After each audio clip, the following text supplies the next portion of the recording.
Welcome back to our channel. Once again, I'm your narrator and voice actress, Miss Jem. And our voice actor here...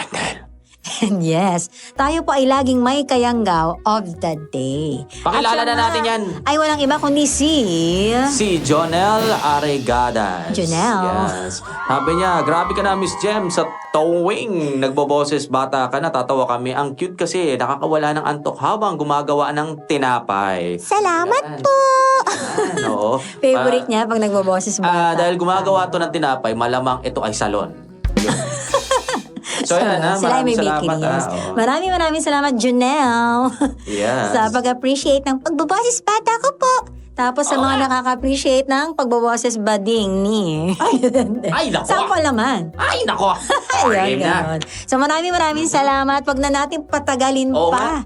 At umpisahan na natin ang kwento natin ngayong araw. Kaya naman mga kayanggaw, humanda na at kumapit akilikin at kilabutan sa ating istorya ngayong araw. Let's hit it! Isang mapagpalang araw po sa inyong lahat. Sa totoo lang po, wala akong balak na ibahagi sa inyo ang aking karanasan dahil sa takot na mahusgahan. Pero ang asawa ko mismo ang nagpumilit sa akin na magsulat dahil gusto po niyang iparating sa iba na hindi lahat ng aswang ay dapat katakutan. Dati po akong sundalo, pero ngayon ay retired na. Sisimulan ko po ang aking kwento kung saan pinadala kami ng matalik kong kaibigan sa isang baryo upang mag-imbestiga sa kakaibang nangyari. Hindi po basta nakakatakot lang ang kwento ko, kundi may kasamang kilig at leksyon. Hindi ko po akalaing doon ko makikilala ang babaeng magpapabago ng buhay ko. Ako nga po pala si Marco at ito ang aking kwento. Ay, kayo na ba mga sundalo ipinadala dito sa baryo namin? Kami nga po. Ako nga po pala si Macario, ito naman po si Bogart. Hindi po kami nakasuot ng uniforme kasi sabi sa amin, hindi po kailangan eh. Ay, mabuti naman at nakarating kayong dalawa dito ng maayos, ano? Kaya nga po eh. Medyo malayo pala yung lugar na to, no? Ilang bukid din po yung dinaanan namin, halos 2 araw at gabi rin kami naglakad. Sinunod lang po namin yung mapang binigay sa amin eh. Sabi nga pala sa amin dito sa bayan, may leader daw po dito. Oo. Ako nga yun. Ako nga pala si Cabenjo. Kung may kailangan kayo, magsabi lang kayo sa akin, Alam niyo naman po ang pangangailangan natin mga lalaki. Baka pwedeng may babae may maitabi niya mamaya. Ikaw talaga, sundalo ka nga. Bawal sabi ng mga ganyan kapag nakasal na ang babae at lalaki, doon pa lang sila pwede magtabi. Nagbibiro lang po yan si Bogart. Ganyan talaga yan. Matanong ko nga lang po, bakit po may nakarating na report na may mga nawawalang tao rito? Totoo rin po bang sinasaniban ng ilang mga tao dito kapag sumasapit ang gabi? Oo. Ang mabuti pa, mamaya na lang tayo mag-usap, Alam kong pagod kayo. Iaatid ko na muna kayo sa kubo ninyo. Kamusta naman po ang buhay dito? Mahirap, pero patas naman kaming lumalaban. Kahit papano nakakaraos naman sa araw-araw. Ito na pala yung kubo ninyo. Malinis ang loob niyan, Matulog na muna kayo at magpahinga. Saka na tayo pag-usap, kawawa naman kayo. Layo ng nilakad ninyo. Habang naglalakad kami papunta sa kubo, napatingin kami sa paligid. Maraming tao at magkakatabi lang ang mga bahay. Marami din ang mga bata sa paligid na para bang mukhang mga gutom. Nakakaawa ang sitwasyon nila. Parang hindi napagtuunan ng pansin ng gobyerno. Nagpahinga muna kami ni Bogart. Nang sumapit ang hapon, doon na kami umikot sa buong baryo. Mababait naman ang mga taga-baryo. Inanyayahan nila kaming magkape o di kaya naman ay kumain. May eskwelahan, may center, pero kapansin-pansin ang malansang amoy sa paligid. Pare, napakaraming bata sa lugar na to, no? Hindi ba sa kanila uso yung family planning? Alam mo, nakakaawa sila tignan. Pinanganak silang mahirap, sigurado ako lalaki din silang mahirap. Mukha naman kasing walang plano ang mga magulang nila. Ganito talaga ang buhay sa lugar na to. Kaya naiintindihan ko rin sila. May mga taong mas pinipiling mamuhay sa... Sandali. Tingnan mo yung babaeng yun, Uy, pare, ang ganda niya. Oo nga no, ang ganda tapos ang puti. Lahat kaya ng mga babae dito kagaya niyan. Ganyan yung mga gusto kong babae. Tara, sundan natin. Iba naman kasi nasa isip mo, Bogart eh. Kaya kayo iniiwan ng dati mong ka-live-in kasi puro ka babae. Ang pagiging babaero nakabase sa mukha. Sakit mo namang magsalita. Halika na kasi sumunod na tayo sa kanya. May ilog pala dito. Saka, dun lang din yung eskwelahan, no? Maglalaba ata yung babae yan. Lapitan nga natin. Total naman, wala naman siya kasama eh. Pero umayos ka sa pananalita mo ha. Mamaya kung anong isipin yan eh. Miss. Pwede bang magtanong? Ano ba yun? Saka, bakit kayo nandito? Hindi, nag-iikot kasi kami sa baryo nang makapunta kami dito. Magtatanong lang sana kami kung may alam ka sa mga nangyayari dito. Ay, kung meron kayong gustong malaman, doon na lang kayo magtanong kay Kabenjo. Mataas po ang respeto namin sa kanya kaya bawal po kami magsalita, no? Sige. Ako nga pala si Marco. Okay, pwede na kayong umalis. Maliligo na ako. Tiningnan ako ni Bogart at pinagtawanan. Alam ko ang ibig sabihin kung bakit. Sa lahat ng babaeng nilapitan ko kasi, ang babaeng ito lamang ang walang gana sa akin. Kaya naman tumalikod kami at mahinang tinapik ni Bogart ang balikat ko. Siniko ko siya at aaminin kong nainis ako dahil pakiramdam ko ay nabastos ako. Binalik ko na lamang ang atensyon ko sa paligid. May nakita kaming isang babaeng naguhukay ng kamoting kahoy. Nagulat naman ito nang makita kami at napatingin siya sa armas na dala namin. Ay, kayo mga sundalo ano? Ay, ako nga pala si Brenda. Ako naman po si Marco. Siya naman po si Bogart. Bali-balita kanina na dumating na raw kayo eh. Hindi ako nakapunta dun sa inyo dahil marami akong ginagawa. Pasensya na ha. Ganun po ba? Ayos lang po yun. Makikilala naman po namin ang lahat. Siya nga po pala, Ate Brenda. May nalalaman po ba kayo tungkol sa mga nangyayari dito sa baryo? Ay naku may sasabihin ako. Pero huwag niyong babanggitin kahit kanino na nagkwento ako ha. Sige po. Malaking tulong po sa amin yan. Ganito kasi. Alam nyo, ganito kasi yon. Alam nyo, sa totoo lang kada gabi may umaatake rito. Minsan nga may mga taong naaaksidente dahil sa mga sinasabi nilang halimaw ng gubat. Halimaw sa gubat? Oo. Yung mga nananakit daw ng tao sa gitna ng kagubatan. Kaya nga hindi kami pumupunta doon eh. Naku mahirap na. Kapag sumapit ang 6:00 ng gabi, naku wala nang lumalabas. Meron pang tao na sinasaniban ng masamang espiritu. Ay naku. Ano? Teka, paano po sila nasasaniban? Yun bang nagwawala tapos nanlilisik yung mga mata. Yung ganon. Kahit nga mismong sariling pamilya nila inaatake at sinasaktan nila. Parang bagang nabablangko yung utak nila. Tapos pagsapit naman ng umaga, ayun, magiging normal na ulit. Hindi ba't kakaiba? Si Kabenjo na nga lang talaga ang gumagawa ng paraan kung paano makatulong sa mga ganong pangyayari. Hindi ka may masamang elemento na gumagambala sa lugar na to kaya ito nangyayari? Tama ka. Mukhang hindi naman yata tayo kailangan ng mga tao dito, kundi pare talaga eh. Ilang beses na kami nagtawag ng pare. Pero wala namang kasing dumarating. Teka. Napapansin din namin yan. Bakit po parang malansa yung paligid? Paano hindi magiging malansa? Napakaraming pasaway dito sa amin. Tingnan mo yan. Yung mga basura nila. Naku talaga namang kung saan-saan lang inihahagis. Hindi naman po amoy basura yung naamoy namin eh. Iba po. Ganun ba? Siya, sige na. Kailangan ko nang tapusin ang ginagawa ko eh. Malapit na magdilim. Naku, delikado na. Kailangan ko makauwi ka agad. Sana bantayan nyo ng maigi ang baryo namin laban sa nilalang na umaatake ha. Marami pa kaming nakausap sa baryo. Pero lahat sila, iisa ang sinasabi. Sinasaniban daw ang mga tao at mayroong halimaw mula sa kagubatan na nananalakay. Nang sumapit ang gabi, nagronda kami ni Bogart. Kahit takot, kailangan namin gawin iyon dahil iyon ang aming trabaho. Habang nasa gitna kami ng kagubatan, nakarinig kami ng malakas na sigaw ng isang babae. Galing iyon sa tulay na nasa harapan ng eskwelahan. Dali-dali kaming tumakbo ni Bogart doon at nakita namin ang isang babaeng nakadapa sa lupa, umiiyak at punit-punit ang damit. Nang lumapit kami, nagulat ako nang makita siya.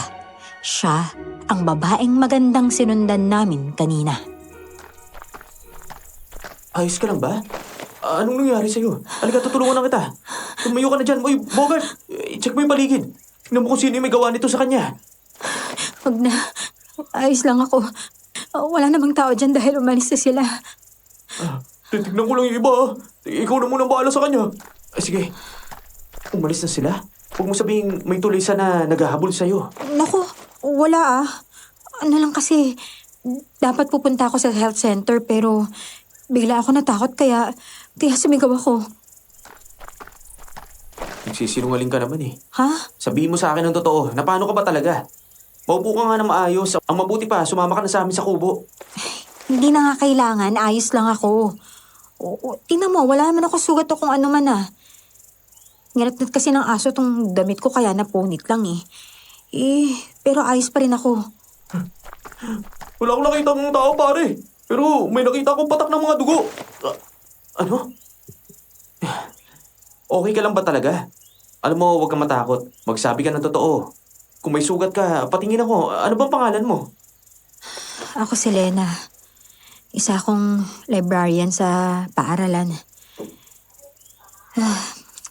Salamat sa pagpunta niyo dito sa akin ha.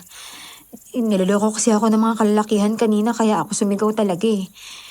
Ay, ewan ba, nakakainis. Ako? Sige na, umalis na kayo. Lena naman eh. Alam ko hindi ka nagsasabi ng totoo. Pabago-bago yung mga sinasabi mo. Nagsasabi ako ng totoo, no? Lena! Umalis na nga kayo. Anong ginagawa mo rito kasama ng mga lalaking ito? May ginagawa ba sila sa'yo?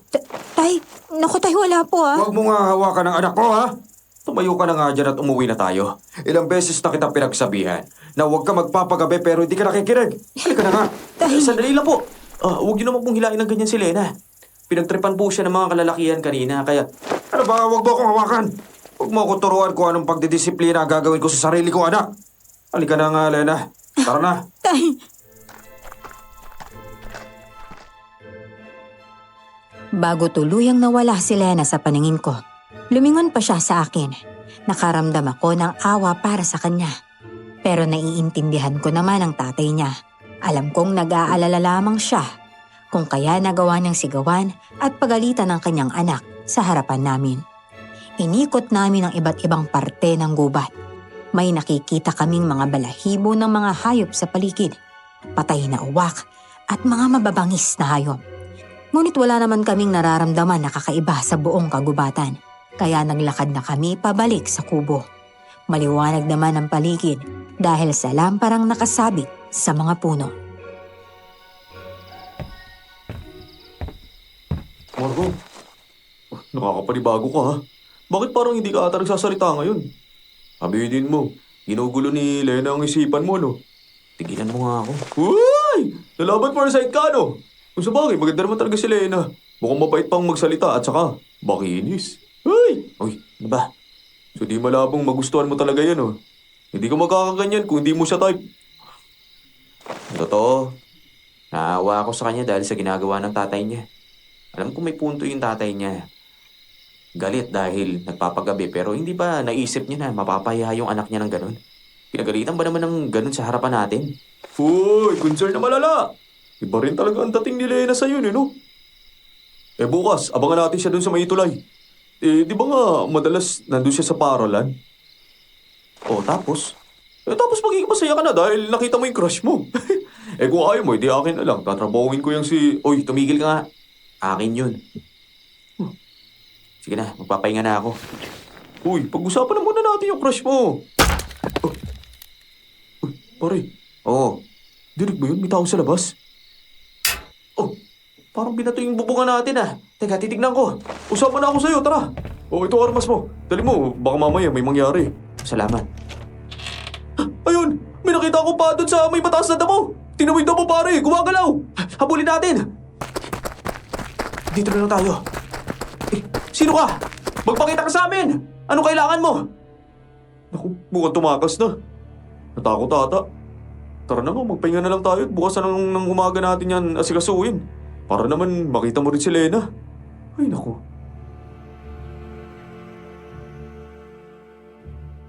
Ewan ko ba, pero simula nang makita ko ulit si Lena, hindi na ako makatulog ng maayos.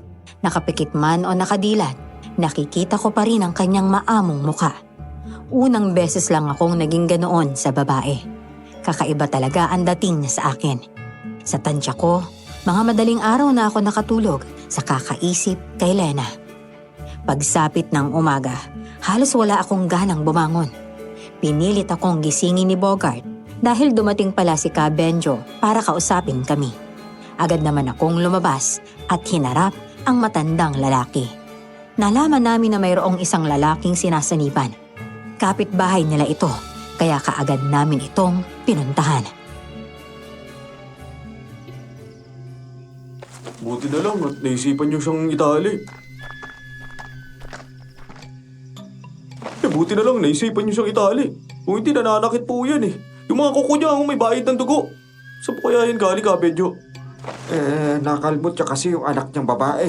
Ayun, kawawa nga ang bata. Alam niyo po, sa totoo lang, dapat po talaga may pare kayo dito eh. Kaya po ata pinapasok ng demonyo ang baryong to at ang mga tao dito dahil walang naghahatid ng balita ng Diyos. Marco, ilang beses na kaming humiling sa bayan na sana maglagay ng pare dito, pero wala talagang dumarating. Marco, anong magagawa natin para bumalik sa normal ng mga taong yan? Magaling lang tayo makipaglaban eh, pero wala tayong kakayahan sa mga ganyang kaso. Tingnan mo, nanlilisik yung mga mata, parang sobi ang datingan. Ako, Ka Benjo, bakit po kailangan itali pa si Mang Melchor? Kawawa naman po oh. Napakarami po niyang sugat sa kamay sa paa. Kaya lang nga naman pakawalan natin. Nananakit yan, oh. Mabuti pa, Bogart. Lapitan natin, tignan natin yung taong yan. Tara. Kanina nung di pa dumarating si Lena, wala kang interes na mapit dun sa taong yun. Iba ka talaga kapag ka nagpapasikat. O hindi ako nagpapasikat, no? Hawakan ko lang siya. Manong, ayos lang po ba kayo? Bogart, tignan mo. Nakatitig lang siya sa atin. Nakatitig lang siya sa atin at tumigil yung pagwawala niya. Ang lapot din ng lawi na lumalabas sa bibig niya. Hindi kaya narabis lang tong tao. Aray ko! Kinagat ako pambihira. Ano? Patingin ka! Ano? Ang daming dugo, pare! Sabi ko na, isopi talaga yung taong yan eh. Lalapit ka pa kasi talaga eh. Pare ko, tingnan mo oh. Nakangisi habang nakatingin sa atin. Ano ba kasi kayo? Umalis na nga kayo sa harapan niya. Ay, Diyos ko. Kinagat niya ang daliri mo, Marco.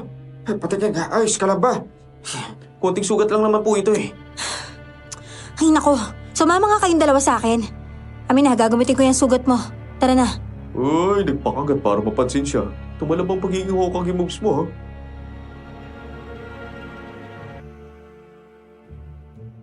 Napailing na lamang ako ng mga sandaling iyon. Tiningnan ko ulit ang lalaking nakatali. Hindi na ito nagwawala at nakatitig lamang sa akin habang naglalaway.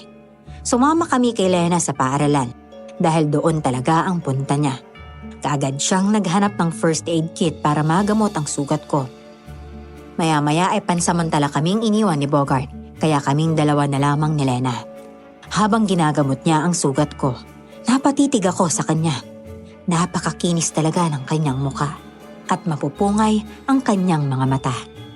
Marahan niyang hinipan ang sugat ko bago ito lagyan ng bendahe. Sobrang bilis ng tibok ng puso ko habang pinagmamasdan ang kanyang muka.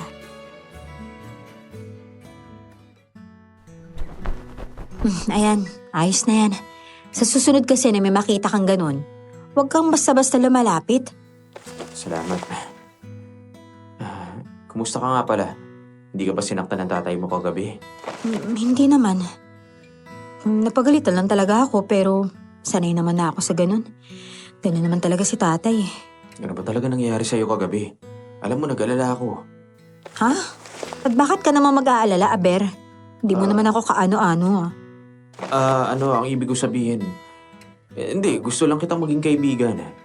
Ay naku, hindi ako pwede makipagkaibigan, Marco, no? Pasensya na. Lena, Kaya sige na, umalis ka na. please naman.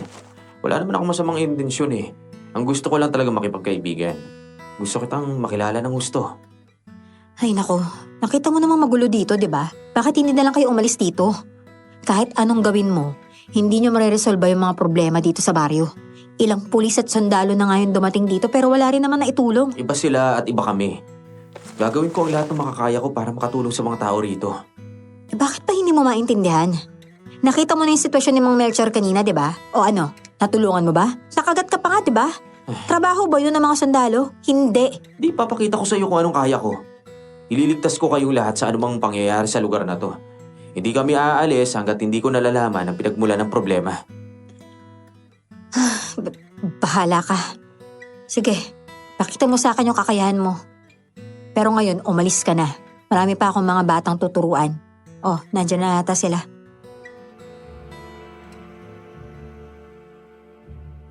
Tumango naman ako sa kanya at kaagad ding lumabas sa library room.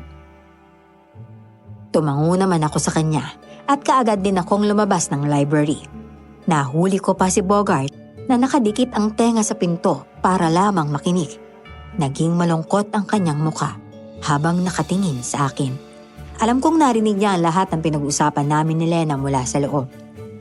Habang naglalakad kami sa tulay paalis sa eskwelahan, nakasalubong naman namin ang tatay ni Lena. Galit siyang nakatingin sa amin. Sinadya niya akong banggain pero kalmado ko pa rin siyang kinausap. May problema po ba? Malaki. Pareho tayong lalaki. At alam kong interesado ka sa anak ko. Kaya naman tigilan mo si Lena. Po? Hindi ko naman po nilalapitan si Lena. Nagbabaag-baagan ka pa. Totoo naman po. Hindi ko ginugulo ang anak ninyo. Nandito lang po ako dahil sa ginamot niya po ang sugat ko. Ayaw kong ikaw ang maging dahilan kung bakit masisira ang paniniwala niya. Kahit sundalo ka, hindi kita uurungan. Diyan ka na. Ano yun? Paano yun, pare? Hindi pa nga kayo magkarelasyon parang magbe-break na kayo kagad ni Lena. Sa ginawa niya, mas lalo kong lalapitan si Lena. Hindi ka natitinag doon? Hindi. Mamayang hapon, abangan ko si Lena. Dito mismo sa tulay na to. Yan, ganyan ang Marco. Ang lakas talaga ng tama mo kay Lena.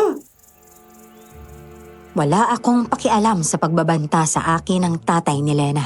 Ang gusto kong mangyari ay makita pa ang kanyang anak. Dahil doon, kada sasapit ang hapon, inaabangan ko na si Lena sa tulay. Doon kami nakikita palagi. Nung una, umiiwas pa siya sa akin. Pero kalaunan, naging magkaibigan na nga rin kami. Gumagaan lalo ang loob ko sa kanya dahil mas nakikilala ko pa siya. Isang namumukod tangi ang kanyang pag-uugali. Isang hapon, hinantay ko na naman siya sa may tulay. May dala akong bulaklak para sa kanya na kinuha ko lang din sa gilid ng ilog. Ako lang mag-isa dahil naglalaba si Bogart noon. Nakangiti si Lena habang naglalakad papalapit sa akin. Habang pinagmamasdan ko siya, nai-imagine kong sa simbahan siya naglalakad at nakasuot ng wedding gown.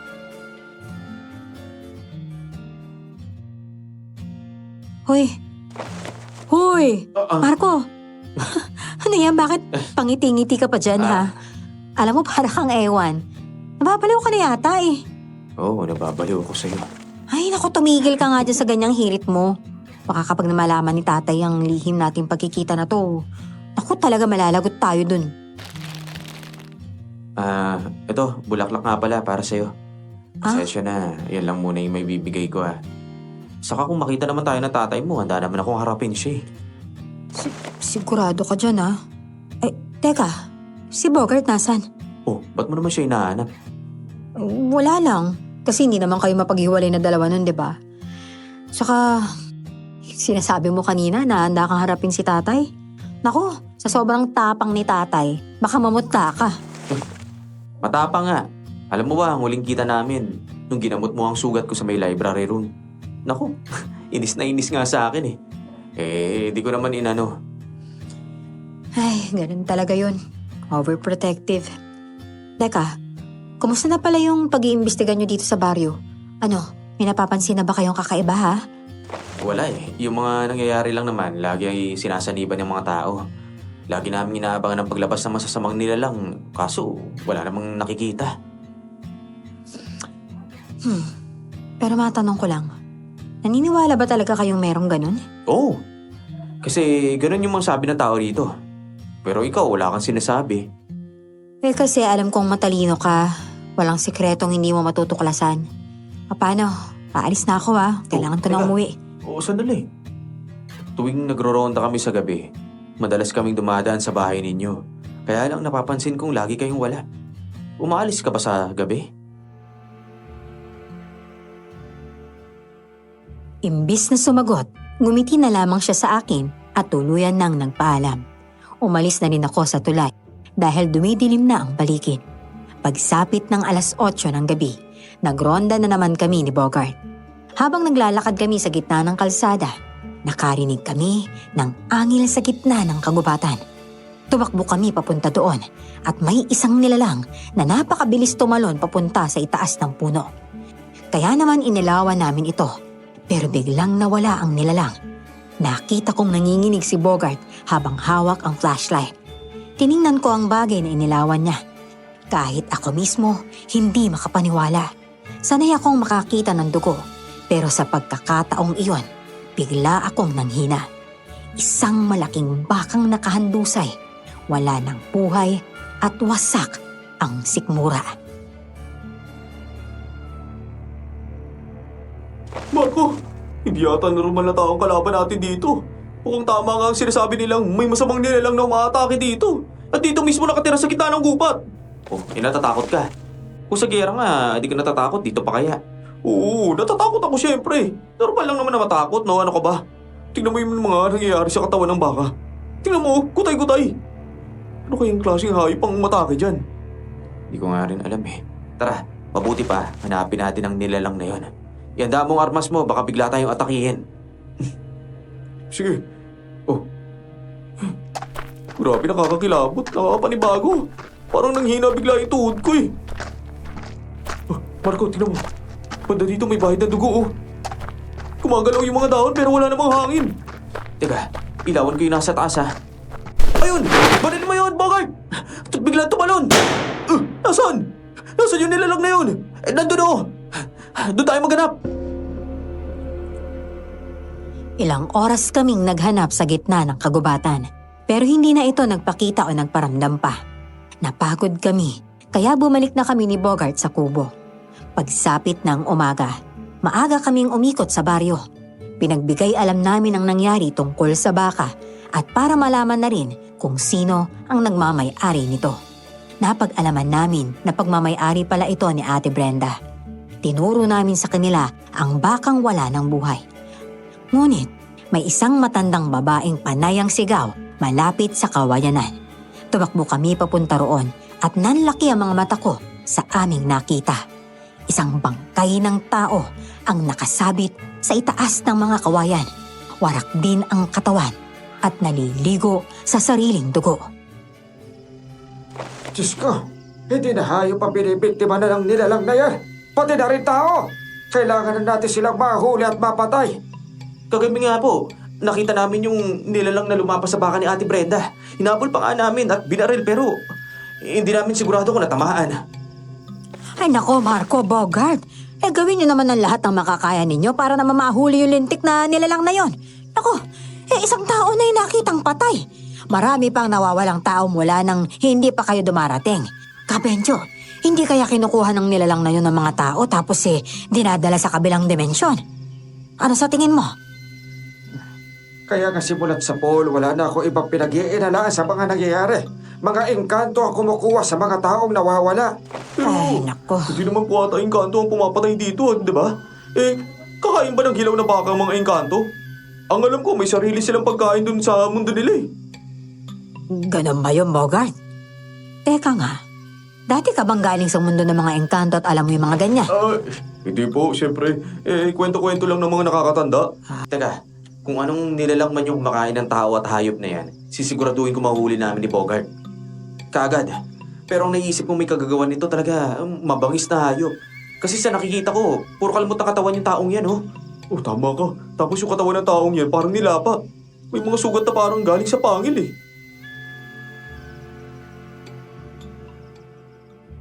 Agad naming kinuha ang bangkay na nakasabit sa itaas ng kawayan. Walang nag-e-embalsamo sa baryo, kaya naman diretso libing na ang sino mang namamatay doon. Tumulong din kami na mailibing ang bangkay. Pagkatapos ng nangyari, pumunta ako sa tulay para makipagkita kay Lena. sa hindi inaasahang pagkakataon. Nandoon din pala ang tatay niya dahil hinatid siya. Masama akong tinignan ni Kuya Randy at walang ano-ano'y sinugod niya ako. Sinuntok niya ako sa sikmura at sinipa pero hindi ako nanlaban. Ngunit napansin kong nalungkot ang mukha ni Lena habang tinitignan akong hindi lumalaban.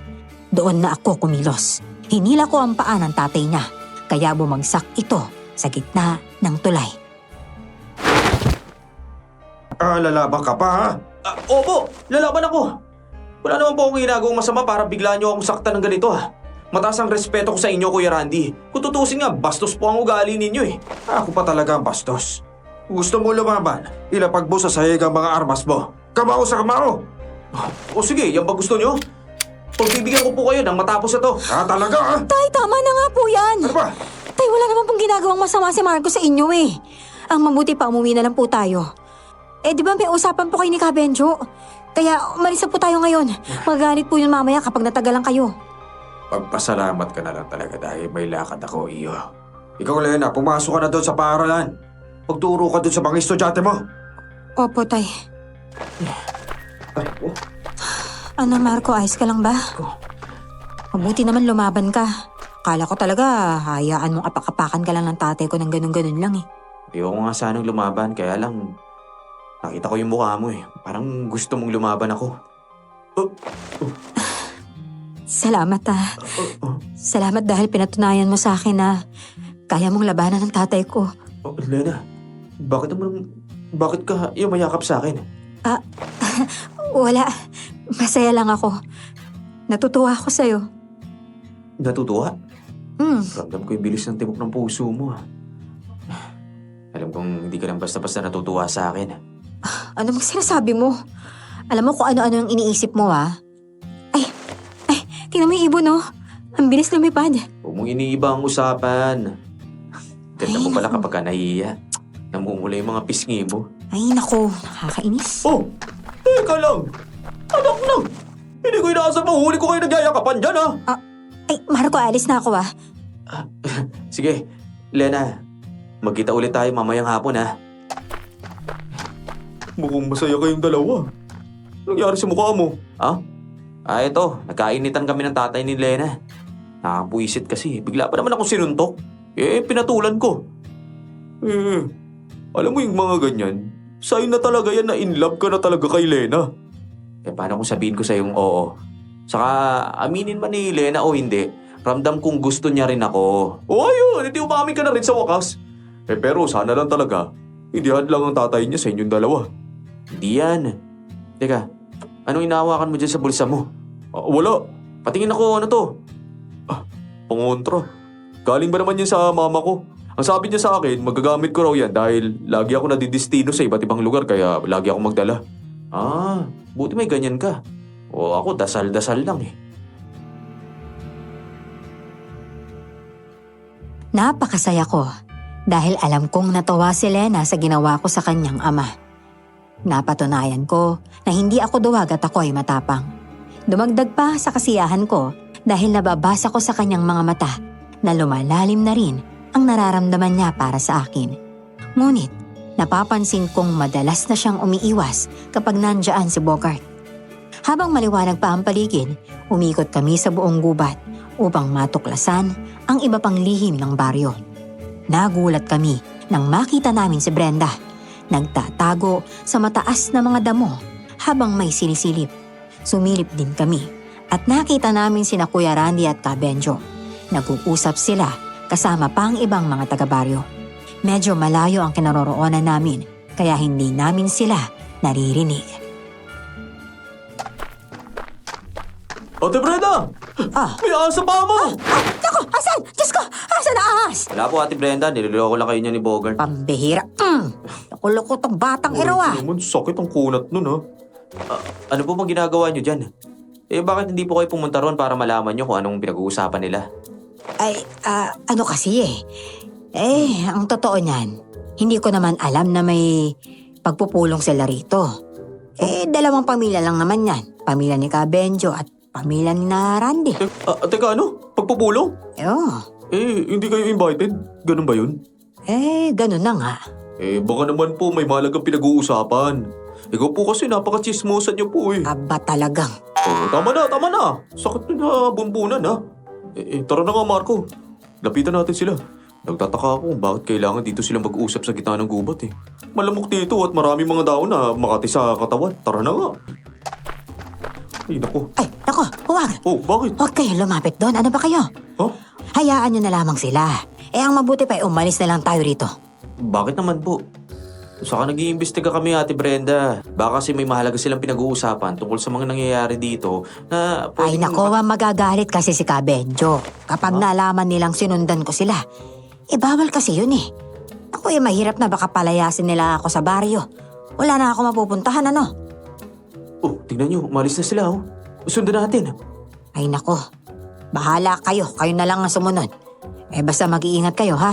At kung maaari, wag na wag kayo magpapakita sa kanila. Dahil sa sinabi ni Ate Brenda, ramdam kong may mali. Tumango ako sa kanya at agad na kaming umalis. Naroon din ang nanay at kapatid ni Lena na lalaki. Naglalakad sila papunta sa may ilog. Biglang tumigil sina Kabenjo. Maya-maya pa, mayroong dalawang lalaking dumating. Bitbit ang baboy at kambing na parehong wala ng buhay. Pagdating nila sa ilog, nagdasal sila. Gumawa ng apoy at tinapon doon ang dalawang hayop na kanilang dinala. Si Kabenjo naman ang naging leader ng pagdarasal. Kaya naman mahigpit na napahawak si Bogart sa damit ko habang nakakunot ang noo. Mga kulto ba sila? Bakit parang nag-aalay sila sa tubig ng patay? Ng mga hayop? Hindi ko nga rin alam eh. Ang mabuti pa, lumapit tayo ng konti para marinig natin yung kanilang pinag-uusapan. Sige. At kung sakali man na may gagawin silang hindi maganda, hindi ako magdadalawang isip na magpaputok ha. Kumalma ka nga. Hindi natin kailangan gumawa ng das dito laban sa kanila. Sa tingin ko, hindi naman sila masasama eh. May ibang dahilan kung bakit sila nandito. Tignan mo. Sinugatan ni Kabenjo yung kanyang daliri para ipatak doon sa tubig. Kabenjo, sa tingin niyo po ba, pagkatapos ito gagawin natin, matatahimik na ba ang baryo? Umaasa ako na mangyayari yun, Randy. Natatakot rin ako sa posibleng mangyari na baka isa sa kamag-anak natin ay maaaring mapahamak. Ganun nga rin po ang iniisip ko. Ipagbigay alam mo na lang kay Lena ang ginawa natin. Yung anak mo talagang yan ay napakatikas ng ulo. Ilang beses na ba siya sinabihan na huwag lalabas sa gabi? Pero paano kung may masamang mangyari sa kanya? Naawa lang po ako kay Lena. Hindi naman po pwedeng saktan ko na lang siya palagi kapag ka nagkakamali. Lalo na't anak ko yun. Bahala ka. Basta kung may mangyaring masama sa kanya, hindi mo ako pwedeng sisihin. Hindi ko kontrolado ang pangyayari sa baryo. Lalo na yung nangyari sa isang kasapi natin. Nagtitiis na nga lang akong itali si Melchor. Hindi niya kasi makontrol ang nararamdaman niya. Marami po sa baryo ng nagiging kagayanan ni Melchor. Hindi po sila pwedeng pakawalan. Bogart, mukhang para naman sa baryo yung ginagawa nila eh. Paano kung umalis na lang kaya tayo? Sige na nga. Parang may naaamoy akong hindi maganda. Hanapin niyo sa paligid ang pinagagalingan ng amoy na yan. Bago pa makaikot ang mga tauhan ni Kabenjo, agad na kaming umalis doon. Nagmamadali kaming lumabas sa kagubatan. Sinalubong kami ni Ate Brenda. Hindi pala siya umalis doon kundi naghintay lang sa pagbalik namin. Pansin naming hindi mapakali si Ate Brenda. Panay ang palingalinga niya sa paligid. Pinaliwanag namin sa kanya ang aming nasaksihan. Pero halatang hindi kumbinsido si Ate Brenda. Parang meron siyang gustong sabihin, ngunit hindi niya masabi-sabi. Ate Brenda, bakit ka ba nagkakaganyan? Wala ka bang tiwala kay Benjo? Hindi naman sa walang tiwala. Ano kasi sa totoo lang, ilang beses na silang nagpupulong nang hindi ko man lang alam. Bakit hindi niyo po alam? At bakit gusto niyo malaman? Syempre kailangan kong malaman dahil taga rito rin ako sa baryo. Ano ka ba naman? Hindi po ako naniniwalang yan lang ang dahilan ninyo. Sa totoo niyan, alam kong may ibang dahilan kaya ka nagkakaganyan. Pansin ko lang po para kayong natatakot. Hindi hindi ako natatakot. Teka, nandiyan na ata sila eh. Ako'y aalis na ako. Maiwan ko na kayo dyan. Brenda! Brenda, bumalik ka rito! Kabenjo, ano pong nangyayari kay Ate Brenda? May natuklasan kami sa kanya. Siya pala mismo ang nagpain ng baka doon sa kagubatan para sa halimaw. Ibig sabihin, kasalanan ni Brenda ang lahat kung bakit may namamatay na tao. Oh, teka, bakit naman po kasalanan niya? Dahil nakatikim na sariwang dugo ang nilalang sa gubat. Ang akala ng nilalang na yun ay pagkain pa ang tao. Nalaman namin ang lahat mula sa isang matandang babaylan. Nakita niya ang lahat ng pangyayari sa pamamagitan ng kanyang pagitain. Ano?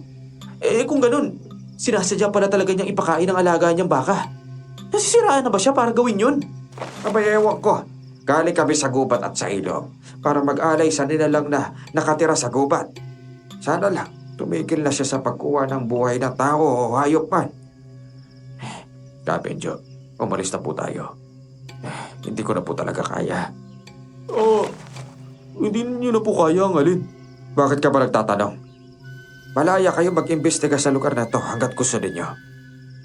Habulin niyo po ba si Ate Brenda? Oo, kailangan niya panagutan ang ginawa niya. Ako na ang bahala sa kanya, Marco. Problema ng mga tauhan ko ito sa baryo kaya dapat kami ang magresolba. Bogart, sa tingin mo, totoo kaya yung sinasabi nila tungkol kay Ate Brenda? Siguro. Napansin ko rin kasi na kanina pa hindi mapakali si Ate Brenda. Parang may tinatago ba? Tama. Oo nga eh. Ang alam ko, kapag ka nagsasagawa ng ritual para mag-alay laban sa mga nilalang sa gubat, dapat ginagawa yun ng may babaylan. Dati pang babaylan si Kabenjo. Alam mo, may punto ka ha. Kasi may ginagawang ritual ang mga babaylan eh. Hindi niya matatapos ang pag-aalay kung walang ritual. Sa tingin ko, ritual nila yun nung nakita natin silang nag-aalay. Tapos si Kabenjo naman nakaluhod habang nagdadasal. Tara, sundan natin sila. Kailangan natin malaman kung anong gagawin nila kay Ate Brenda. Nagmamadali kami ni Bogart na mga sandaling iyon. Pagdating namin sa harap ng bahay ni Ate Brenda, nakita namin siyang tinali ng kasamahan ni Kabenjo. Pansin ko rin na mabilis siyang tumingin sa amin. Ang mga kasamahan ni Kabenjo ay nagtakip ng ilong na para bang may naaamoy silang hindi kanais-nais. Agad kaming lumapit upang kausapin si Kabenjo. Napakawalan na si Ate Brenda. Ang matanda ay biglang nanghina at parang umiiwas. Sa hindi inaasahan, bigla rin dumating si Lena. Bigla siyang napatigil sa di kalayuan. Pansin kong para siyang takot na lumapit sa amin. Lena, halika rito! Hindi, dito na lang ako. Kabenjo, pakawalan niyo naman po si Ate Brenda oh. Kung ano naman po yung nagawa niya, patawarin niyo na lang po siya. Rade, pakawalan mo na siya. Kailangan natin makaalis dito. Ito na. Ikaw talagang babae ka. Mag-iingat ka sa mga desisyon mo, ha? Patawarin niyo na ako. Hindi ko naman sinasadya yun eh. Pag-isipan mo ang susunod mong desisyon. Naiintindihan mo ba? Oo, Kabenjo. Salamat sa pagligtas ninyo sa buhay ko. Wala naman po kaming... teka. May naamoy ako. Bakit amoy insenso? Oh, Diyos ko, Bogart! Ano yung uusok sa bulsa mo? Sinindihan mo ba yung patalon mo? Hindi Ate Brenda, pumasok ka na sa bahay ninyo. Humingi ka ng pasensya kung ano man yung nagawa mo sa kanila. Sige. Maraming salamat ulit. Si Lena nakatitig lang siya dito. Lalapitan ko lang siya, ha? Lena, bakit hindi ka lumalapit? Anong problema? Wala.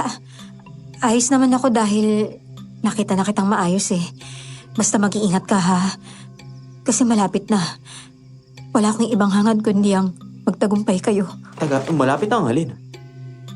Sa pakiramdam ko, malalaman na namin kung anong nilalang na pumapatay. Gagawa kami ng pain mamayang gabi para mahuli namin sila. Basta isa kang mabuting kaibigan, Marco. Sana kahit anong mangyari, hindi ka pa rin magbabago ha. Marco, ano nangyari dun? Ewan ko. Di ko nga rin alam eh. Sabi niya, malapit na raw. Ang gugulo na talaga ng mga tao dito. Sumama ka na sa akin. Umuwi na tayo, Marco. May mahalagang bagay rin akong aaminin sa'yo. Bogart, kanina ka pa nagsisindi ng insenso? Hindi kaya ang sinasabi nilang hindi magandang amoy, yung bagay na yung nasa bulsa mo? Basta, sa bahay na tayo mag-usap. Habang naglalakad kami pauwi, nagkaroon ako ng pagdududa sa mga tao. Ang alam ko, mga masasamang nilalang lamang ang may ayaw sa amoy ng usok ng insenso. Napansin ko ang bulsa ni Bogart. Hindi na yon umuusok. Pagdating namin sa kubo, agad niyang hinubad ang kanyang pantalon. Mabuti na lang din at hindi nasunog ang balat niya. Napansin kong hindi mapakali si Bogart. Kinuha niya ang kanyang bag. May inilabas siyang mga pangontra laban sa aswang. Kaya naman napatulala ako dahil hindi lang iisa ang pangontra, kundi marami at iba't ibang klase pa. May insenso, bawang na binilad at palaspas na para bang laban sa aswang ang punta namin. Bogart, bakit ang dami mong dalang mga ganyan? Saka tama ba yung sinabi ko kanina? Ayaw nila yung usok ng insenso, di ba? Lagi kong dala-dala mga bagay na to, Marco. At saka tama ka, ayaw nila sa usok ng insenso. Ang sabi sa akin ni nanay, mapapaalis daw ng insenso ang masasamang nilalang kapag ka sinisindihan yun. Naisipan ko sindihan kanina at ipasok sa bulis ako nang hindi mo namamalayan. Mga masasamang nilalang? Ibig sabihin sila ba yun? Sa tingin ko, oo. Naku, wag naman sana maging totoo ang hinala natin. Sa tingin ko talaga, walang nilalang na nakatira sa gubat eh. Pakiramdam ko, palabas lang nila ang mga bagay na yun. May pagtatapat din ako sa'yo. Si Lena, alam kong mahal mo siya kaya ayaw ko sanang maging kontrabida. Huwag mo nang sabihin. Napapansin ko rin na sa tuwing nandiyan ka, umalis si Lena. Sa tingin mo ba dahil sa mga pangontrang daladala mo? Hindi ko sinabi dahil alam kong mahal mo na siya. Kaso pare, may mali eh. Patawarin mo ako ha. Pero pansin ko kasing natatakot tumingin si Lena sa akin. Kaya pala siya umalis kapag nandiyan ka na. Hindi naman sana totoo ang hinala ko pero iniisip ko palang nasasaktan na ako eh. Matanda ka na pare. Alam mo na ang tama at mali. Ayokong pangimasukan ang desisyon mo sa buhay pero sa tingin ko, kakailanganin natin ang pangotrang daladala ko. The best talaga ang nanay ko. Sa tagal kong daladala ang mga pangontra na to, ngayon lang talaga magagamit. Bakit pa kasi kailangan maging anak ng Randy na yun si Lena eh? Si Lena ang magiging susi natin para malaman ang lahat. Bakit hindi natin siya abangan umalis ng bahay nila? Di ba umaalis naman siya? Sundan natin si Lena para malaman natin ang lahat. May ibig sabihin ang lahat ng mga sinabi niya sa akin kanina. Kaya sige, papayag ako sa plano mong yan. Susundan natin siya mamayang gabi. Kinagabihan, umalis nga kami ni Bogart. Hindi lang armas ang dala namin, kundi ang mga pangontra sa aswang. Tahimik ang paligid at tanging tunog lamang ng mga kuliglig ang maririnig. Naglakad kami papunta sa bahay ni Lena. Hinintay namin siyang lumabas sa bahay nila. Sa hindi ko inaasahang pagkakataon, biglang bumukas ang pinto. Sinasakal ni Kuya Randy si Lena at buong lakas itong hinagis sa lupa. Galit na galit ako ng mga sandaling iyon. Gusto ko siyang sugurin at saktan para maipagiganti ko si Lena. Gumagapang si Lena sa lupa. Nagmamakaawa sa kanyang ama, pero walang awa si Randy. Yan ang gusto mong buhay. O sige, hahayaan kita. Pero umalis ka na dito sa pamamahay ko. Hindi ka naman namin kailangan. Ito ang tandaan mo, Lena. Sa oras na magkita pa tayo ulit, hindi ako magdadalawang isip na tapusin ka. Anak niyo ako pero hindi niyo ako pinapakinggan. Di bale, alam kong hindi na magbabago yung desisyon ninyo. Kaya magkalimutan na lang po tayo. Lumayas ka na bago pa kita patay na walang kalaban-laban. Magsisisi ka, Lena! Napakawalang hiya niya talaga bilang isang ama. Kung sasaktan niya lang ang anak niya, tinuturing niya lang to na parang aso. Kalma lang pare. Problema magpamilya yan. Alam ko nasasaktan ka pero kailangan natin lubugar. Teka, saan kaya pupunta si Lena? Naawa talaga ako sa kanya, Bogart. Ayun siya oh. Mabilis na tumatakbo na parang may hinahabol. Bilisan natin. Habulin natin. Baka mamaya mawala siya sa paningin natin. Kung matatapos na ang problema rito, aalis tayo. Pero isasama ko si Lena. Isasama natin siya kung hindi siya masamang nilalang kagaya ng iniisip natin. Ayun siya! Bigla siya napatigil. Ano kayang ginagawa niya? Bakit niya dinidilaan yung kanyang sugat? Gusto mo bang hagisan natin siya ng bawang para malaman natin kung bakit niya ginagawa yan? Aswang ba sila dito? Marco, may isang baboy ramo na nasa harapan ni Lena. Tingnan mo, titig na titig siya sa baboy ramo. Parang bigla siya nagugutom. Hindi. Unti-unti nag-iibang anyo ni Lena. Aswang nga talaga siya. Hindi pwede to. Kinain niya pa baboy. Tama nga tayo. Kaya pala ayaw niya talaga tayong harapin dahil may lihim pala talaga siya. Teka pare, papatayin ba natin siya o hindi? Huwag! Hindi natin pwedeng gawin yun. Lumapit tayo sa kanya, pero ihanda mo mga pangontra mo, ha? Mabilis na nagpalit ng anyo si Lena bilang aswang. Humaba ang mga kuko nito. Nagkaroon ng mahabang pangil. Namula ang mga mata at namutla ang katawan. Sakit at takot ang nararamdaman ko habang tinitingnan si Lena na pinaglalantaka ng baboy ramo. Kaya naman tinutukan ko siya ng baril at kinasa iyon. Si Bogart naman ay naghanda ng mga pangontra sa kanyang dalawang kamay. Nang marinig ni Lena ang aming yabag at pagkasako ng baril, tumigil siya sa kanyang ginagawa at dahang-dahang napalingon. Kahit anyong aswang siya, nababasa ko pa rin ang takot na namumuo sa kanyang mga mata. Isa kang halimaw. Ikaw ang pumapatay sa baryo, hindi ba? Paano mo nagawa sa amin to? Niloko mo kami! Sige, marilin niyo na lang ako.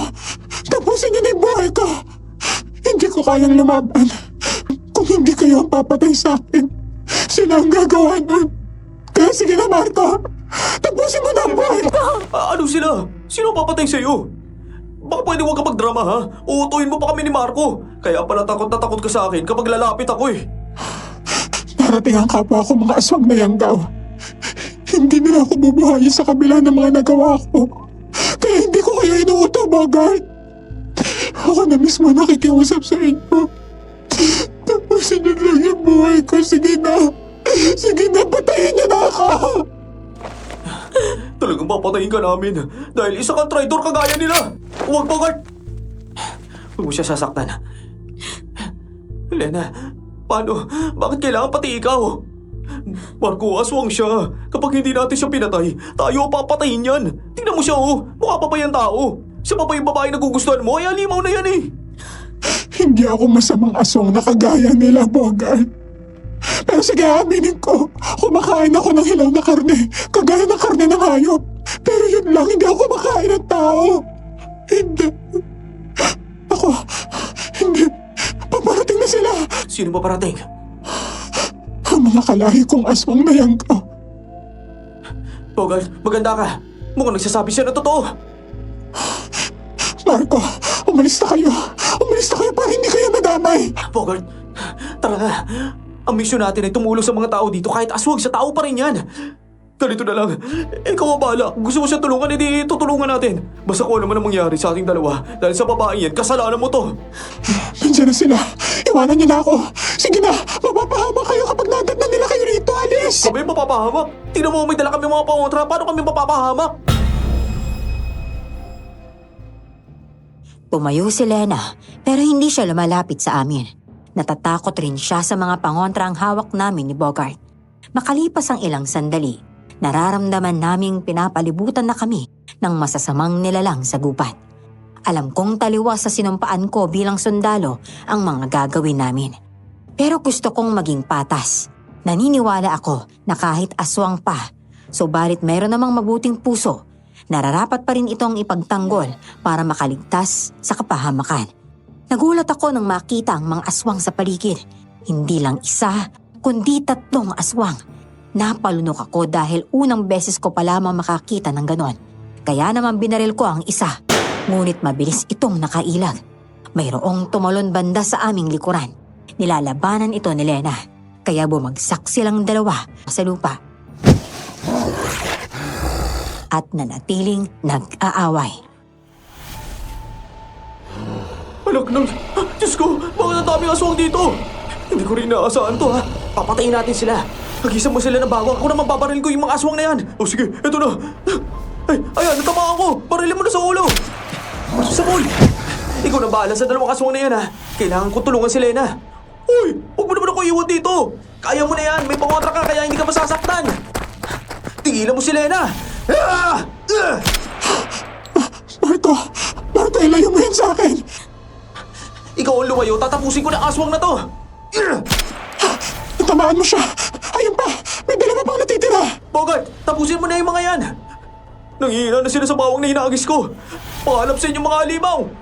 Ah! Umalis na tayo dito bago pa dumating ang iba! Maghiwa-hiwalay tayo. Alam nyo, hindi kayo ligtas kapag sumunod pa kayo sa akin eh. Sabay tayong lalaban. Nakita namin mabuti kang nilalang.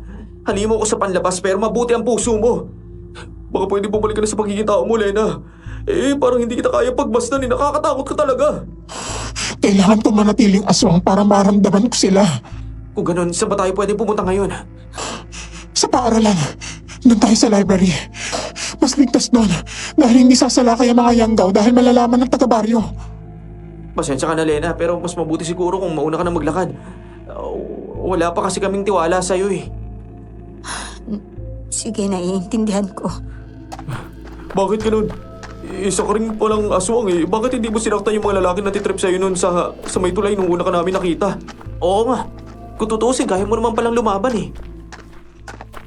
Nagsinungaling ako ng gabing yon. Ang totoo talaga nun. Kaya ako sumigaw para makuha ang atensyon ng mga taga-baryo. Gusto kong magising sila para malaman nilang may mga aswang talaga. Nang gabing yun, pinilit ako ng tatay ko na kumain ng karne ng tao. Tumakas ako sa kanila kaya ako nakarating sa tulay. Ano? Oo, tama yung narinig mo, Marco. Hinabol ako ng iba pang mga aswang na yanggaw.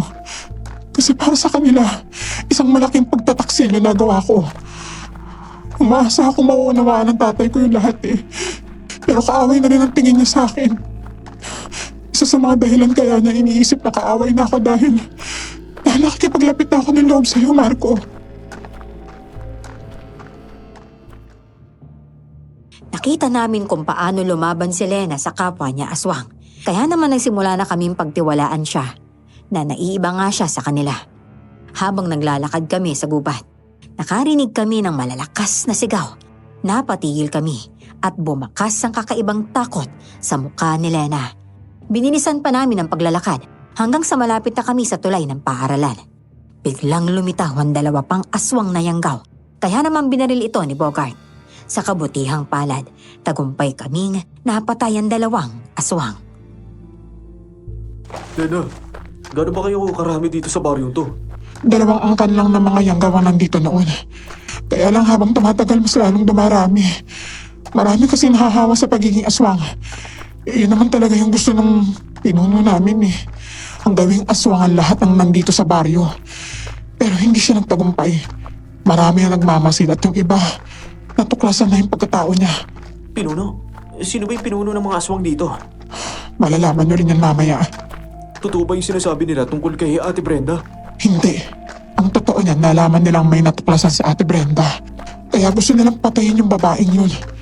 Pero hindi rin sila nagtagumpay dahil nandoon kayo. Siguro dapat kung sindihan yung insenso para kahit papaano mataboy natin sila, no? Oo, tama. Sindihan mo na. Ako nangahampas sa kanila gamit ang pagkaspas na to. Teka, hindi mo pwedeng sindihan yung insenso, Bogart. Pati ako maapektuhan yan. Pero isa to sa mga pangontra laban sa mga aswang. Kung hindi natin to gagamitin, edi mas lalo kami mapapahamak. Pasensya na. Hindi bagay sa'yo maging malungkot. Nakakatakot yung wangis mo tapos malulungkot yung mukha mo. Bogart, ano ba? Intindihin naman natin yung kalagayan niya. Isa siyang kakamping aswang. Kailangan gumawa tayo ng bagay na dapat ligtas din para sa kanya. Alam ko na. Alam ko naman yung pagtatanggol mo eh. Nagbibiro lang naman ako. Yung talaga napakaseryoso mo sa kanya. Pero bilib din ako sa'yo. Hindi nagbago ang tingin mo kay Lena kahit na nakita mo yung totoo niyang pagkatao. Salamat sa inyong dalawa ha. Akala ko hindi na ako makakaalis sa sitwasyon na to eh. Iahalis kita dito. Hindi dapat ganito. Kung ayaw mong sumunod sa kasamaan nila, hindi ka dapat na pinipilit. Tama ka, Marco. Teka, tingnan niyo. May tao dun sa may dulo. Sino yung mga yan? Ako, sina tatay at Benjo. Teka, sabihin natin kay Kabenjo ang ginagawa ng tatay mo sa'yo. Alam niya na, dahil si Benjo, siya yung pinuno namin. Ano? Teka, di ba siya yung mahawak ng mga tao sa baryo? Oo, kaya nga walang magawa yung mga tao sa desisyon niya eh. Takot silang mapatay, Marco. Ano? May ibang nakakaalam kung ano talaga siya. Meron talagang walang nakakaalam. Ganito, magpapaputok ako. Kapag marinig to ng mga tao, magigising silang lahat at pupunta dito. Mabubulgar ang pagkatao ng inaakala nilang mabuting lider. Hinarang kami ng mga aswang sa gitna ng tulay. Tumigil kami pero laging handa kung sakali mang sumugod sila sa amin. Dumating pa ang ibang yanggaw na pinalibutan kami. Nabilang ko sila. 7 aswang ang nakapaligid sa amin. At sina Kuya Randy at Ka Benjo naman, galit silang nakatingin sa amin. Yung mga aswang sa paligid, dinig na dinig ang malalakas na angil nila. Mahigpit kong hinawakan ng magazine ang baril ko at tinutok kina Ka Benjo at Kuya Randy ito. Galit na galit ako sa pagpapaikot nila sa amin. Biglang tumubo ang mahahabang kuko ni Ka Benjo at tinuro iyon sa akin. Umalis na kayo at iwanan ninyo si Lena. Kailangan namin siya para mas lalo pang lumago ang lahi namin mga aswang na yanggaw. Matatapos ang gulo sa pagitan natin. Kung umalis na lang kayo ngayong gabi, hayaan nyo na kami rito. Marco, kung aalis kayo sasama ko. Huwag niyo akong iwan dito para awanin na. Ayoko maging daan para patuloy na dumami yung lahi ng mga aswang na yanggaw. Huwag kang magalala. Hindi kami aalis dito nang hindi ka kasama. Wala kayong karapatan tali ng anak ko. Isa ka pa! Sarili mong anak sasaktan mo dahil ayaw niyang sumunod sa pagiging masama mo. Napakawalang kwentang tatay mo. Isa kang ama na masama. Huwag mo kaming kwentuhan kung paano ka maging ama sa anak mo. Nakita namin sinasaktan mo siya kanina. Anong sabi mo? Umalis na kayo sa baryo kung gusto nyo pang mabuhay. Aalis kami pero papatay na muna namin kayo. Marco, kailangan natin magsanib pwersa para malabanan ng mga aswang na yan. Nabubuang ka na ba, Lena? Kami ang kauri mo kaya sa aming kakakampi. Yung mga taong yan, utu-utu yan. Tingnan mo nga naniwala sila sa kwento na sinasaniban ng mga tao rito. Oo, tama ka. Napaniwala niyo nga kami. Pero sa huli, nalaman pa rin namin ang lahat ng mga to. Ibig sabihin lang nun, hindi ka magaling magtago. Matalino rin kasi itong kasama ko si Bogart. Ako, hindi ko nga rin alam na may pangontra pala tong dala. May dala silang baril at mga pangontra. Mahihinang uri lang tayo.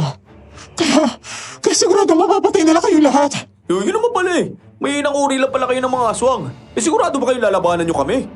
Tuwanda ako sa baryong ito na hindi sumusuko kahit kanino. Ilang sundalo na pinadala dito, pinaglaruan lang namin at kinatay. Kung gano'n, ibahin niyo kami ni Bogart. Paulan na natin sila ng bala! Sige, magtago kayo sa gubat! Tatantarin namin kayo ng mga bala, mga demonyo kayo! Lalaban din ako sa kanila. Mag-ingat ka, Lena. Bogart, siguraduhin mong hindi matatamaan si Lena, ha? Siyempre, kailangan ko mag-ingat. Mamaya mag-broken hearted ka eh. Ayun sila, habulin natin! Umikot ang mga aswang sa ilalim ng tulay para makatago sa bala namin. Nagkahiwalay kami ni na Bogart at Lena. Dahan-dahan akong naglakad sa dulo ng tulay at sumilip sa ilalim nito. Nang makita ko ang aswang na nagtatago doon, kaagad kong binaril pero bigla ako nitong dinaganan. Natumba kami sa gitna ng tulay. Pilit niyang inaagaw sa akin ang baril habang kinakalmot ako. Kinuha ko naman ang palaspas na nakatago sa tagiliran ko at hinampas iyon sa aswang. Napaangil ito sa sobrang hapdi ng kanyang katawan.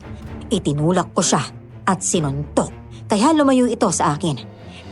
Pinaputukan ko ng baril ang kanyang tiyan at dibdib kaya naman napatay ko ito. Sa hindi inaasahang pagkakataon, mayroon na namang aswang na umatake sa akin. Pagbabayaran mo, pagpatay mo sa kapatid ni Lena, tatapusin rin kita! Uubusin namin kayong lahat. Walang matitira sa inyo pera lang kay Lena. Matagal na kitang gusto tapusin, pero hindi ko magawa dahil kay Cabenjo. Pero ngayong gabi, wala nang makakapigil sa akin.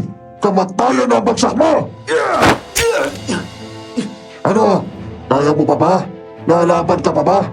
Hindi kayo bagay ng anak mo dahil mahina ka! Mahina ako. Nagsisimula pa lang tayo kaya wag mo akong tatawagin mahina. Mahina! Hindi kita mapapatawad sa ginawa mo sa akin. Kung gano'n, babarilin kita! Kailan ka ba pumasok sa pagiging sundalo? Nakatayo lang ako pero hindi mo ako magawang tamaan! Hindi Pero sa susunod na mangyayari, sisiguraduhin ko tatamaan ka na! Akala ko ba mga aswang malalakas sa pakiramdam? Hindi mo na malaya papalapit na ako. Kaya ayun tuloy, surugan lego sa bawang ko. Ang abdi! Kaya pinapalat ko sa lain! Marco! Barilin mo na siya! Tatapusin na kita. Gusto din ni Lena itong gagawin ko. Napapagod na siya maging sunod-sunuran sa gusto mo. Tingnan mo, si Lena at Cabenjo naglalaban sila. Napatingin ako sa kinaroroonan ni Cabenjo at Lena. Parehas silang malakas. Halos ayaw nilang pakawalan ng isa't isa. Nakita ko ang mga sugat ni Lena sa katawan, kaya hindi ko siya pwedeng tingnan lamang. Tumakbo ako papalapit sa kanilang kinaroroonan at malakas kong sinuntok si Cabenjo. Ang buong akala ko, hindi niya ako mapapansin. Nasalo niya ang kamao ko at buong lakas niya iyong piniga. Napasigaw ako sa sobrang sakit. Sinipa ko siya pero nahawakan niya pa rin ang paa ko. Buong lakas niya akong itinulak at nabangga ako sa gilid ng tulay na kawayan. Kaya naman nasira iyon at muntik na akong mahulog sa malalim na tubig. Mabuti na lang napakapit ako sa tulay mismo. Sinubukan kong makaalis pero buong lakas na inapakan ni Cabenjo ang kamay ko. Umaasa ka bang mananalo ka sa akin? Kung yan lang kakayahan mo, Marco, sana umuwi ka na lang. Sinabi ko na nga ba madali lang naman kayo trabahuin. Alam mo kung bakit hindi ko pa kayo pinapatay. Dahil ang gusto ko mangyari ay magiyanggaw na aswa kayo. Kahit kailan hindi ako magiging kakaya mo. Mas mabuti pang mapatay na lang ako kaysa maging halimaw. Talaga, mas pipiliin mo mamatay. Eto, tignan mo ang makuko ko. Kapag binaon ko to sa leeg mo, sigurado ako mamamatay ka. Sige, gawin mo. Patayin mo ako. Paalam, Marco. Hindi mo pwedeng patayin si Marco. Dahil ako ang papatay sa'yo, matanda ka! Kaya mo ba ako? Ano kaya kung ikaw ang unahin ko, Lena? Pakiramdam ko, mas masaya kung tatapusin muna kita bago si Marco. Alam niyo kung bakit? Mukhang espesyal kay Marco si Lena. Kapag nakalis lang talaga ako rito, mauulanan kita ng bala. Paano ka makakaalis? Na malalaglag ka na sa tubig dahil wala ka ng lakas kumapit. Hindi ka na rin maililigtas na kasama mo dahil hawak na rin siya sa leeg ni Randy. Kung ganon, pare-parehas na lang tayo mamamatay. Dahil hindi ka rin pwedeng mabuhay. Lena! Lena! Lena! Lena, Diyos ko! Lena! Kailangan ko makaalis dito! Kailangan ko mailigtas si Lena bago pa siya malunod sa ilalim ng tubig! Bogart! Bogart, tulungan mo ako dito! Halika dito, Marco! Dali! Mabuti na lang talaga nakakapit ka dyan. Dahil kung hindi mababasag ang ulo mo sa ilalim kung sakaling mahulog ka. Malaki pa naman ang mga bato. Kaya ang kailangan ko iligtas si Lena. Nahulog siya sa tubig kasama ni Cabenjo. Patay na ang ibang aswang. Si Kuya Randy, ayan o, gumagapang sa tulay. Pinaril ko na siya kaya natamaan siya sa paa at balikat. Tatapusin ko na ang mga lintik na aswang na yan. Sumisid ako sa ilalim ng tubig para hanapin si Lena. Ngunit, pagkasisid ko, nakaabang na pala doon si Cabenjo. Buhay na buhay pa rin siya. Kinalmot niya ako sa dibdib at likuran mula sa ilalim ng tubig. Nakita ko si Lena na palutang-lutang na lamang. Lumangoy ako papunta sa kinaroroonan niya at buong lakas siyang hinila papunta sa itaas ng tubig. Lumangoy ako papunta sa gilid ng tubig pero hinawakan ni Cabenjo ang mga paa ko. Napansin ni Bogart ang kakaibang nangyayari kaya lumapit siya, dala ang baril at ang bomba. Hinila niya si Lena kaya sinipa ko ang aswang mula sa ilalim ng tubig. Kinuha ko ang bomba kay Bogart at lumubog ako. Kinalmot ako ulit ng aswang at akma niya akong kakagatin. Kaya naman buong lakas kong ipinasok sa loob ng kanyang bibig ang bomba at lumangoy papalayo sa kanya. Hilahin mo si Lena paalis dito. Sasabog ang bomba sa ilalim ng tubig. Ano? Sige, ikaw dalihan mo dyan ha. Buhay pa pala lintik na Cabenjo na yan. Buwisit talaga. Nasugatan pa niya ako. Tara dito tayo banda. Hindi na makakaabot ang bomba dito dahil nasa tubig siya. Ayun na! Nakita ko sumabog ang tawa ni Cabenjo! Mabuti na lang yan sa kanya. Teka, pasandali natin dito si Lena. Ang dami niya sugat. Lena, gising ka. Hindi ba may mga gamot siya? Doon sa may library room. Doon natin siya dalhin. Teka, may mga paparating. Ako na magbubuhat kay Lena. Mauna ka na doon. Buksan mo kagad ha, dalihan mo. Dalihan mo, bilisan mo ha. Lena, nakikiusap ako. Huwag mo akong iwan, please. Nagmamakaawa ako sa'yo.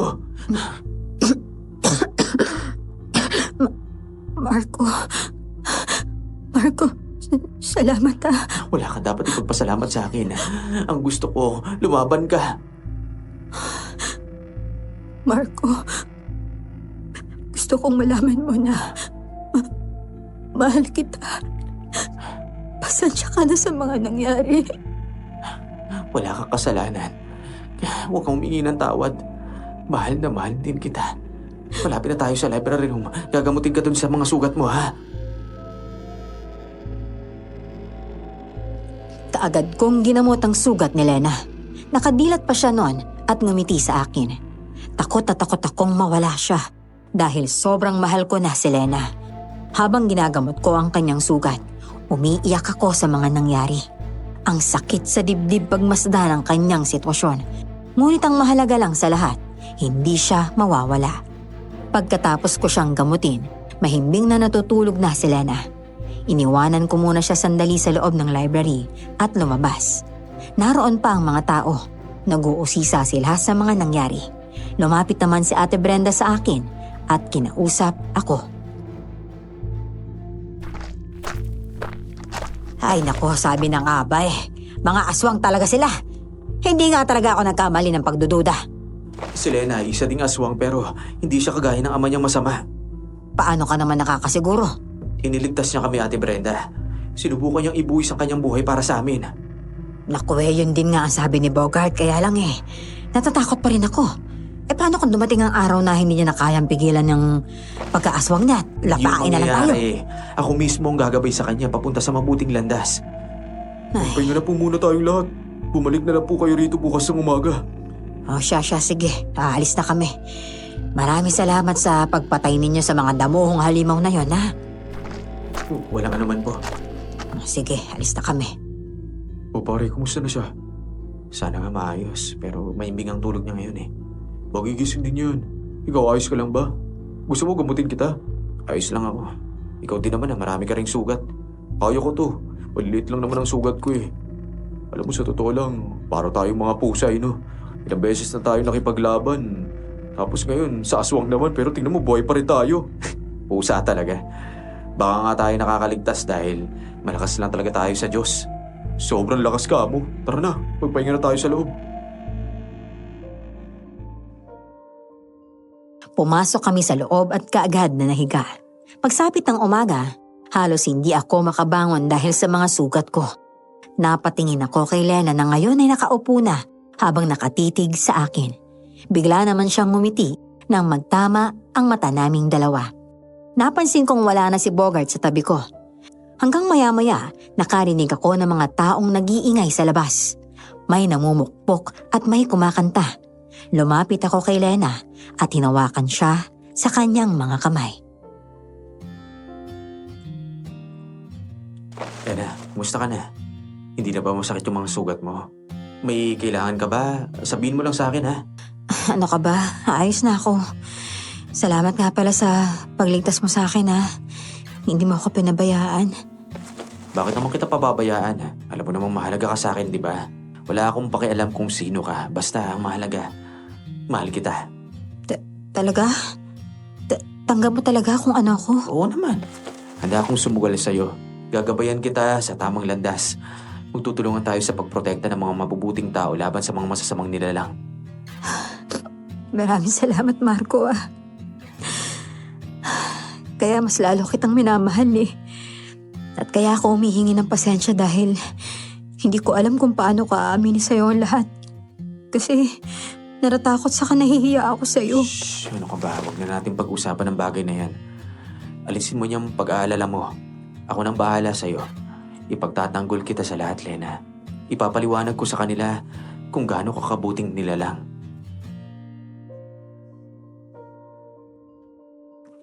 Alam kong natatakot siya, pero pinilit ko siya na harapin niya ang mga tao. Nang makalabas na kami, tumigil ang lahat sa kanilang ginagawa. Inaayos nila ang nasirang tulay at nililinis ang paligid. Lumapit ang mga taga-baryo sa amin, kaya nagtago si Lena sa likuran ko. Pero sinigurado kong hawakan ang kanyang mga kamay ng napakahigpit. Nakita iyon ng ilang taga-baryo at naiintindihan na nila kung bakit. Maya-maya, nilapitan ni Ate Brenda si Lena. Ngumiti sa kanya ang babae at marahang hinaplos ang buhok nito. Niyakap siya ni Ate Brenda, kaya napaiyak na lamang si Lena. Alam kong tanggap na siya ng mga taga-baryo. Shh, huwag ka nang umiyak, Lena. Napakasaya ko at ligtas ka, iha. Maraming salamat po. At pasensya na po kayo. Ay nako, ayos na yun. Wala na ang mga aswang. Kalaki pang pamilya mo. Alam kong masakit sa'yo ang lahat pero nagbuwis ka ng buhay at talaga namang mas pinili mong iligtas sa mga tao. Hindi po kasi talaga masama ang loob ko pero aaminin kong nalulungkot po ako. Hayaan mo, nandiyan naman si Bogart at si Marco at syempre kaming mga taga-baryo para sa'yo. Makalipas ang ilang araw, bumalik sa tahimik ang lahat. Nakakatuwang pagmasdan na maaliwalas na ang paligid. Magaan na ang hangin. Ramdam kong payapa na ang lugar. Kasalukuyan kaming nasa tulay ni Bogart. Nag-aabang kay Lena na dumaan doon.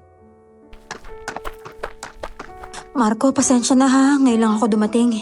Kasi, ang dami ko kasing nilabahan eh. Saka kinuha ko kasi yung mga tanim na saging sa tabi ng bahay. Ibebenta ko sana. O, ano naman gagawin mo sa pera? Ano ka ba? Siyempre may pangarap din akong bilhin para sa'yo, no? Yung t-shirt na magkapareho. T-shirt na magkapareho? Oo nga.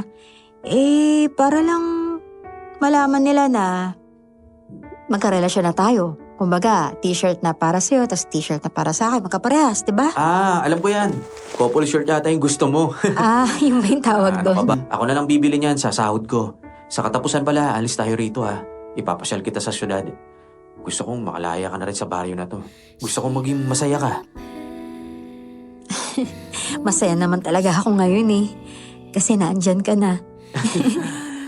Alam mo, naisip ko lang ha. Ano kaya kung dito rin tayo ikasal? Ano? Kasal agad? Ayaw mo ba? Gusto, pero ligawan mo naman muna ako. Sabi ko na nga ba, i-request mo sa akin yan. Sige, liligawan kita. Ngayon na ako magsisimula ha. Pag nakasal tayo, sa abogado na lang para sigurado ni kaligtasan mo. Ay nako, sobrang swerte ko talaga sa'yo.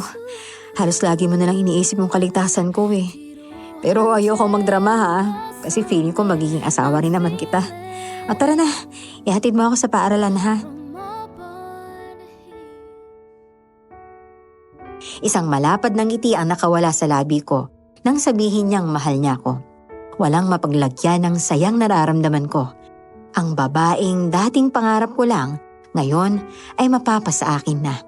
Hindi nagtagal ang panliligaw ko at tuluyan na nga talagang naging kami. Nagpakasal kami kaagad, doon mismo sa tulay. Ang tulay na saksi kung paano ako napaibig ni Lena. Simula nang mawala ang mga aswang, tuluyang nanahimik ang baryo. Mas pinili kong manatili sa baryo dahil gusto kong doon ako bumuo ng pamilya. Malayo sa lahat, pero tahimik at payak ang pamumuhay. Buong pusong tinanggap ng mga tao si Lena. Hindi na siya tiningnan bilang halimaw. Sa kasalukuyan, may mga anak na po kami. Si Bogart naman ay nagkaroon din ng asawa sa baryo. Magkakapit bahay lang din kami kaya mas madali ang buhay namin. Sana po nakapagbigay ako ng aral, leksyon at tunay na kilig sa inyo. Hanggang dito na lamang po ang aking kwento. Maraming salamat po. Lubos na nagmamahal, Marco. At ayun na nga ang kwento ni Marco at ni Lena. Kaya kung ano man ang inyong favorite part ng kwento, ang leksyon na natutunan ninyo, i-comment nyo lang yan at malay nyo, kayo na ang ating maging Kayanggaw of the day! sa susunod nating video. Bye!